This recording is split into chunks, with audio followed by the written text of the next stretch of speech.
Hello, hello! Alors dans cette première vidéo de Blender, on va regarder un petit peu le fonctionnement de l'interface. Donc vous allez voir que cette interface qui peut faire peur au premier abord n'est pas si compliquée que ça, et une fois qu'on a compris le système, ça fonctionne plutôt bien. Avant de commencer à voir un peu comment manipuler ces fenêtres, ben, on va déjà regarder ce que Blender nous a créé au lancement, ce qu'on a déjà à l'écran. Alors au niveau de cette interface, vous allez retrouver tout d'abord un menu, donc une barre de menu que vous avez ici en haut, qui va être constituée de plusieurs menus différents, notamment pour charger ou sauver vos scènes, ou pour créer des nouvelles fenêtres, ou vous lancer des rendus, etc. Donc ici vous avez des menus qui seront à votre disposition, donc ça on les verra au fur et à mesure hein, qu'on en aura besoin. Ensuite, dans cette barre de menu, vous allez retrouver les workspaces. Donc ça c'est une des choses qu'on verra après, un peu plus tard dans la vidéo.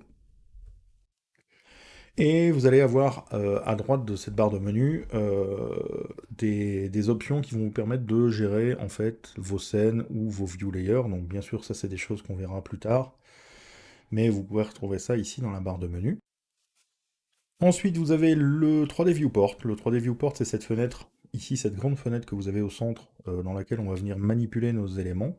Donc c'est ici qu'on viendra modéliser, animer, etc.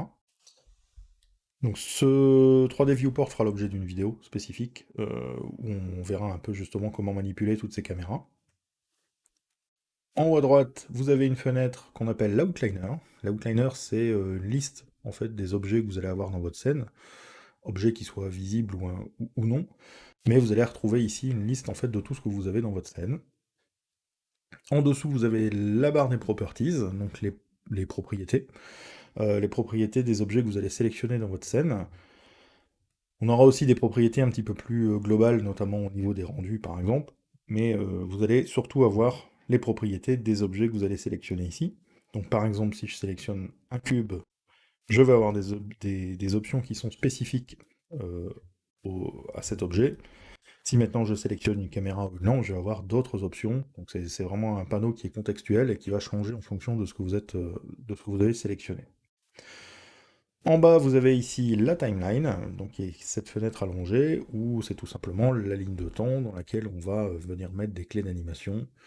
Alors vous verrez qu'on a d'autres fenêtres qui vont nous servir à animer, mais enfin celle-là nous permet aussi de jouer l'animation à l'endroit, à l'envers, d'aller au keyframe suivante, etc. Donc voilà, on a plein de choses à voir par rapport aux animations là-dessus. Et enfin, tout en bas, vous avez la barre de statut, donc la status bar, qui est tout simplement une barre qui va vous donner des informations. Alors sur la partie gauche, vous allez souvent retrouver des informations, des options de l'outil que vous êtes en train d'utiliser. Il va vous expliquer un petit peu à quoi servent les boutons des souris, et aussi s'il y a des touches qui peuvent servir de raccourci et qui peuvent avoir une utilité par rapport à l'outil.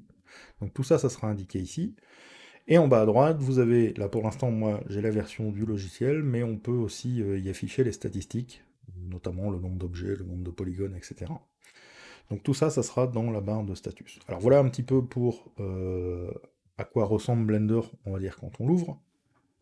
Alors pour l'instant, dans cette vidéo, je ne vais pas rentrer dans le détail de chacune de ces fenêtres, c'est pas vraiment le but. On va ici plutôt parler de la manière dont on peut ajouter ou supprimer des fenêtres et réorganiser un petit peu cette interface. Alors si je veux ajouter des fenêtres, je vais avoir deux possibilités. La première, c'est de cliquer sur une des lignes de séparation. Alors ces lignes de séparation, avant de créer des fenêtres, je peux peut-être vous montrer que on peut les utiliser pour redimensionner notre interface. Donc je peux redimensionner une fenêtre par rapport à une autre, voilà, si j'ai besoin d'avoir un peu plus de place pour la timeline. On va pouvoir redimensionner tout ça, et donc si je fais clic droit sur cette ligne de séparation entre deux fenêtres, j'ai la possibilité de créer des séparations verticales ou horizontales. Donc là, étant donné que j'ai cliqué sur une ligne qui était horizontale, je vais plutôt faire vertical split. Et voilà, il me crée une ligne, il me demande à quel endroit je veux faire cette séparation. Donc là, je vais le mettre à peu près au milieu. Et je me retrouve maintenant avec deux 3D viewports différents, totalement indépendants. Hein. Donc j'ai deux fenêtres qui ont été créées. J'aurais très bien pu le faire dans l'autre sens, c'est-à-dire que si ici je clique sur cette ligne-là, je peux demander de faire un horizontal split pour pouvoir couper ma fenêtre horizontalement, par exemple ici au milieu. Alors attention, c'est pas lié, hein, je peux très bien cliquer sur une ligne horizontale et faire horizontal split, ça fonctionnera aussi. Hein. Maintenant, qu'est-ce qui se passe si j'ai envie de refermer ces fenêtres? Eh bien, c'est très simple. Je fais encore une fois clic droit sur la ligne, et cette fois-ci, je ne vais pas faire de split, je vais faire des join areas. Donc là, en fait, ça va me permettre de joindre deux fenêtres entre elles. Si je clique là, vous voyez qu'ici, j'ai une grosse flèche qui est apparue ici dans ma vue, et qui me demande en fait, en gros, quelle fenêtre il va écraser. Donc voilà, il me demande quelle fenêtre je veux écraser, donc moi ici, je vais écraser celle du bas. Si je fais la même chose ici, je peux écraser celle du haut, etc., etc. Donc là, ici, je peux vraiment revenir à mon interface de départ où j'ai une seule 3D viewport. Attention quand même, on peut pas refermer toutes les fenêtres n'importe comment. C'est-à-dire qu'ici, j'ai pas la possibilité de refermer ces deux fenêtres-là d'un coup sur celle-ci. D'ailleurs, si je fais un clic droit ici sur la ligne verticale, vous voyez que je n'ai plus le Join Areas, tout simplement parce qu'il m'indique qu'il n'est pas capable de le faire. Donc attention quand même, vous ne pourrez pas non plus refermer tout n'importe comment. Donc si c'est ça, il faut d'abord commencer par refermer cette fenêtre-ci, et ensuite celle-ci. Donc voilà pour la première partie. Il y a une dernière chose, c'est vous avez vu dans les menus qu'on avait un swap areas, c'est tout simplement pour inverser les deux fenêtres. Donc là ici pour l'instant ça n'a pas d'intérêt vu que j'ai deux 3D viewports, donc je vais le faire peut-être ici. Donc si je le fais entre l'outliner et les properties, vous allez voir que si je fais swap, je me retrouve avec l'inverse, donc j'ai les properties en haut et l'outliner en bas. Si je le refais, ça revient dans sa configuration de départ. Donc voilà pour la première technique. La deuxième technique, que personnellement j'utilise souvent, c'est de venir dans les coins. On va venir ici dans les coins de nos fenêtres. Donc vous voyez que mon curseur change, j'ai une petite croix qui apparaît. Si je clique et que je me déplace vers la droite, il va me créer une séparation verticale. Si je clique et que je me déplace vers le haut, il va me créer une séparation horizontale. Donc là, c'est parce que je partais du coin inférieur gauche, mais je peux le faire de n'importe quel coin. Si je viens ici dans le coin supérieur droit de cette fenêtre-ci et que je descends, il me crée une séparation horizontale. Alors c'est beaucoup plus rapide une fois qu'on a pris le pli de séparer comme ça. Pour refermer, on a exactement le même système, c'est-à-dire que je vais cliquer ici sur le coin et me déplacer vers la fenêtre que je veux écraser. Je peux faire la même chose ici. Et je peux venir sur ce point-ci, me déplacer à droite, et je reviens encore une fois à ma configuration de départ. Donc ça, honnêtement, voilà, c'est pour moi la méthode la plus rapide. Maintenant, si vous préférez utiliser le clic droit sur les barres pour créer vos fenêtres, bah, ça fonctionne aussi, donc il n'y a pas de souci. C'est à vous de voir ce que vous préférez dans le fonctionnement. Donc ici, voilà pour la création des fenêtres. Alors maintenant, ce qu'on a aussi comme possibilité, c'est de créer des vraies fenêtres Windows, donc de vraiment séparer, par exemple, le 3D Viewport pour en faire une autre fenêtre indépendante, notamment si vous avez un deuxième écran, par exemple, et que vous voulez sortir une fenêtre. Donc là, c'est le même système, sauf qu'on va appuyer sur Shift, on va cliquer dans le coin, et vous voyez qu'ici, il est venu me sortir la fenêtre, donc j'ai une vraie fenêtre indépendante. Merci Windows de me fermer mon Blender, voilà. Donc j'ai vraiment une fenêtre indépendante que je peux fermer à tout moment si j'en ai plus besoin et la rouvrir lorsque j'en ai besoin. Ce fonctionnement, on l'a aussi dans le menu principal ici, Window. Vous avez ici un New Window et un New Main Window. Alors c'est exactement la même chose, sauf que si je fais New Window, la seule différence par rapport à ce qu'on a fait juste avant, c'est que je vais avoir la totalité des fenêtres internes à Blender qui seront ouvertes. Donc ici j'ai l'outliner, les properties, etc. que je n'avais pas si je le créais en faisant Shift et clic. Donc voilà, après c'est à vous de voir ce que vous avez besoin. Ce qu'on a aussi c'est New Main Window, donc c'est exactement la même chose, sauf que en plus je vais avoir ici la barre de menu dans cette fenêtre-là et la status bar que je n'avais pas autrement. Tant qu'on est dans ce menu Window, on va regarder un petit peu ce qu'on a ici à disposition.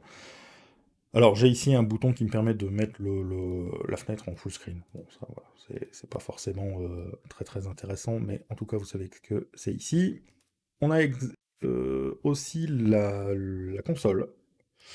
Donc la console, c'est tout simplement une fenêtre. Donc vous voyez ici j'ai une fenêtre spécifique qui s'ouvre Windows. dans lequel vous allez avoir des messages d'erreur ou des choses comme ça. Donc logiquement, il y a peu de chances que vous en ayez besoin, en tout cas au début. Si à un moment vous décidez de faire du scripting ou des choses comme ça, là, ça sera très important de l'ouvrir pour voir un peu les erreurs que vous pourriez avoir. Donc voilà, au niveau des fenêtres, voilà un peu le fonctionnement. Normalement, si vous avez compris ce système-là, vous êtes capable de faire à peu près tout et n'importe quoi au niveau des interfaces. La dernière chose qu'on va voir, bah, c'est, ici on a vu comment créer des fenêtres, maintenant comment on choisit ce qu'on y met, parce que là vous voyez que pour l'instant, il me crée des copies de la fenêtre actuelle. Donc si je le faisais par exemple sur la timeline et que je divise la timeline, il va me faire une deuxième timeline. C'est pas forcément ce que j'ai besoin. Donc ici, on va voir comment changer le contenu de la fenêtre et comment changer en gros l'éditeur. C'est comme ça qu'ils appellent ça dans Blender, donc l'éditeur, le type d'éditeur qu'on va avoir ici. Donc là pour l'instant j'ai deux viewports 3D. Si je clique sur le bouton qui est en haut à gauche du header, donc le header c'est cette barre grise que vous avez en haut de chaque fenêtre, et à gauche de cette barre grise vous avez un bouton qui va vous permettre de sélectionner le type d'éditeur que vous voulez. Donc là pour l'instant c'est un 3D viewport. On peut retrouver dans cette liste des choses qui sont déjà ouvertes, comme l'outliner, la properties, timeline, etc. Rien ne vous empêche de recréer une deuxième fenêtre d'outliner. Pour lui, ça pose pas de problème.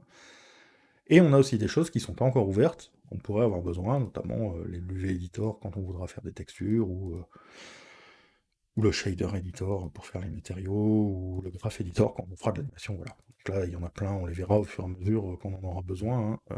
Je vais pas ici tous les passer en revue. Vous avez aussi un type d'éditeur un peu spécifique qui sont ici les préférences. Donc c'est tout simplement les préférences de Blender. Sachez que vous pouvez aussi le retrouver en faisant Edit préférences. Et où là, il va vous ouvrir une fenêtre spécifique avec juste les préférences. Bon voilà. Mais vous pouvez aussi le retrouver ici. Vous pouvez le mettre dans une fenêtre classique si vous voulez. Donc là maintenant, l'interface normalement, vous la maîtrisez, vous devriez être capable de créer à peu près toutes les interfaces possibles et inimaginables, mais vous allez vous rendre compte que des interfaces, on en a certaines qui vont revenir très souvent. Et donc pour nous aider, ils ont créé ce qu'on appelle les workspaces, ce sont ces boutons que vous avez ici en haut, qui sont tout simplement des interfaces préconfigurées. Donc là pour l'instant, on est en mode layout, donc c'est-à-dire que le but c'est de faire le layout de notre scène, donc c'est pour mettre en place toute notre scène, nos éclairages, etc. Mais on a d'autres workspaces qui sont possibles. Donc ici je vais sélectionner un cube et je vais aller dans Modeling par exemple. Et vous voyez que l'interface a changé, il m'a enlevé la timeline. Je me retrouve ici dans un mode spécial qui va me permettre de modéliser mon objet. Alors ça, on verra ça par la suite bien évidemment. J'ai mes boutons de toolbar qui ont changé. Dans certains de ces workspaces, si je prends par exemple le workspace de sculpting, vous voyez que mon cube a aussi changé de tête, tout simplement parce qu'il a mis un mode spécial d'affichage au niveau du viewport pour avoir un type de rendu bien spécifique ici. Donc voilà, je vais avoir comme ça plein de workspaces qu'on utilisera au fur et à mesure, alors certains plus que d'autres. Et ces workspaces, vous allez pouvoir les modifier. Donc si par exemple ici je viens dans le workspace de modeling, je peux très bien dire, voilà, j'ai envie d'avoir une deuxième fenêtre ici, et il va le garder en mémoire. C'est-à-dire que quand vous allez sauver votre fichier Blender, ça sera sauvé dedans. Donc si vous réouvrez votre Blender, vous aurez à nouveau votre workspace modeling avec deux fenêtres. Donc par contre, faites bien attention, c'est que si vous faites un nouveau fichier Blender, ça va disparaître. Ça sera vraiment dans le fichier. Ces workspaces, on a la possibilité de les effacer. Donc admettons par exemple le compositing, vous dites moi pour l'instant j'en ai pas besoin, je peux l'enlever. Vous faites clic droit et vous faites delete. Et vous voyez, il a disparu de la liste ici. C'est pas perdu, c'est-à-dire qu'à tout moment vous pouvez aussi le remettre.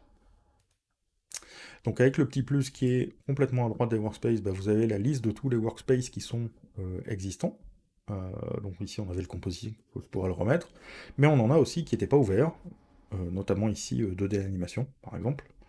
Donc là vous pourriez créer un nouveau workspace, voilà, 2D animation, encore une fois, qui va me mettre les fenêtres qui seraient utiles pour faire de l'animation 2D. Donc voilà au niveau des workspaces le fonctionnement, on a aussi la possibilité de les dupliquer. Donc ici si je fais clic droit dessus, je peux dupliquer et les renommer en double cliquant dessus. Donc ici, voilà. Donc ici, j'ai créé un workspace spécifique. Encore une fois, là, il était basé sur le workspace de modeling, donc il a les fenêtres que le modeling avait, mais je peux maintenant refaire d'autres divisions. Je pourrais au contraire enlever et dire, voilà, j'ai pas besoin de outliner, et il va le garder en mémoire dans ce workspace-là. Alors, c'est pas la seule chose qu'il gardera en mémoire dans le workspace, mais les autres choses qu'il va garder en mémoire, on les a pas encore vues, donc voilà, je ne vais pas rentrer dans le détail, mais sachez que il n'y a pas que l'interface qui est sauvée dans les workspaces, il va sauver aussi d'autres choses, notamment le mode ou le type de rendu que vous avez ici au niveau de vos objets. Alors celui-là, je vais l'effacer. Ce qu'on peut aussi faire, c'est on peut réorganiser, mettre un bouton au début ou à la fin. Voilà. Je peux passer d'un menu à l'autre en faisant ici Previous Workspace ou Next Workspace. Alors honnêtement, ça a quand même peu d'intérêt parce que vous n'allez pas vous amuser à utiliser les raccourcis pour aller en avant ou en arrière dans vos workspace, c'est plus facile d'aller cliquer dessus, mais voilà. En tout cas, il y a un raccourci qui existe là-dessus, qui est Control Page Up et Control Page Down. Alors, j'en profite que ce menu-là est ouvert et qu'on a des raccourcis ici qui sont visibles. Sachez que tous les menus de Blender fonctionnent sur le même système, c'est-à-dire que quand vous avez un raccourci clavier qui existe pour une fonction, vous allez le retrouver à droite de la fonction dans le menu. Donc si vous avez oublié un raccourci, vous pouvez le retrouver facilement ici dans le menu. Donc voilà, au niveau des workspaces, c'est tout ce qu'il y a à voir par rapport à ça. Alors maintenant, ce qui nous reste, ce sont les choses un petit peu particulières et les raccourcis qui peuvent vous aider au niveau de l'interface. Donc on va avoir un premier raccourci, alors que j'utilise assez peu, parce que j'ai plutôt tendance à créer des fenêtres moi-même, c'est CTRL-ALT-Q. CTRL-ALT-Q va vous montrer une vue en 4 morceaux. Donc vous avez le user perspective, ça c'est la vue qu'on avait juste avant, et les vues orthographiques. Donc ça, les vues orthographiques, on aura l'occasion d'y revenir par la suite, mais on va dire que ce sont des vues, donc vous avez le dessus, face et droite, où il n'y a pas de perspective, d'où le nom orthographique, et vous verrez qu'on pourra également aussi avoir une vue orthographique ici, dans la vue user, si on le souhaite. Mais donc voilà, vous savez que il y a possibilité d'avoir ces 4 vues automatiquement. Le problème, c'est que c'est pas, on peut pas ici les manipuler comme les autres fenêtres.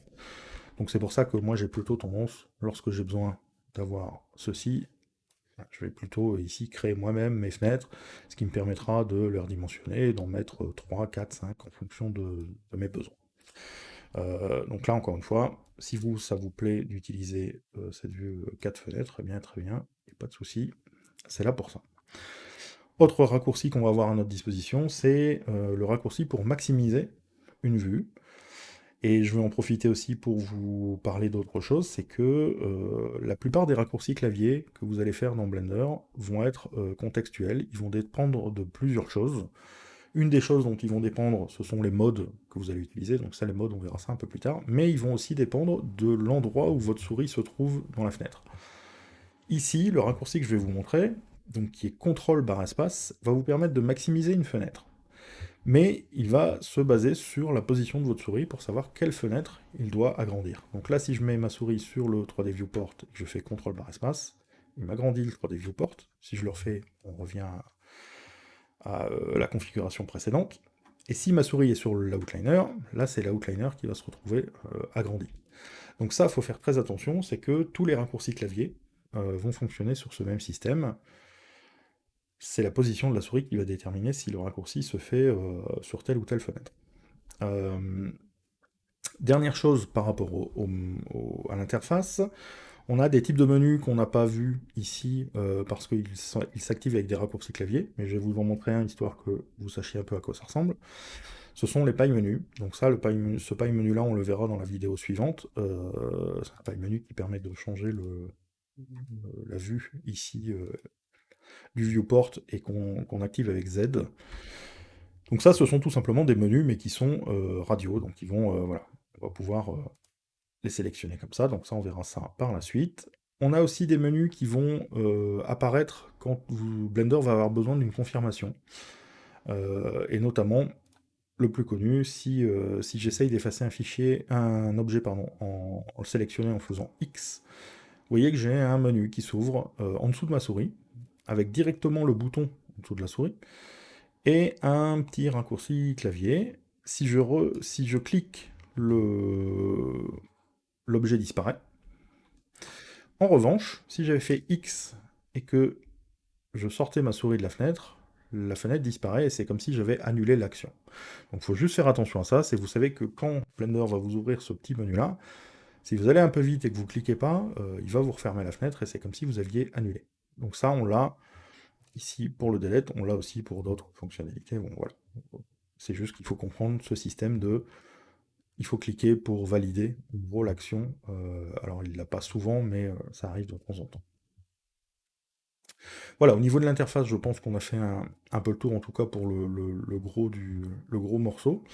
Bien évidemment, il y a sûrement des raccourcis clavier qu'on verra, voilà, qui apparaîtront un peu par la suite.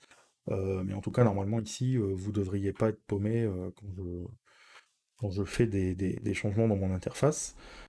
C'est pas la partie la plus intéressante du logiciel, bien évidemment, mais c'est important que vous sachiez comment créer des fenêtres parce que c'est quelque chose qu'on va faire régulièrement par la suite. Donc voilà, j'espère que vous avez apprécié cette vidéo et on se retrouve dans la vidéo suivante où on va parler du viewport 3D.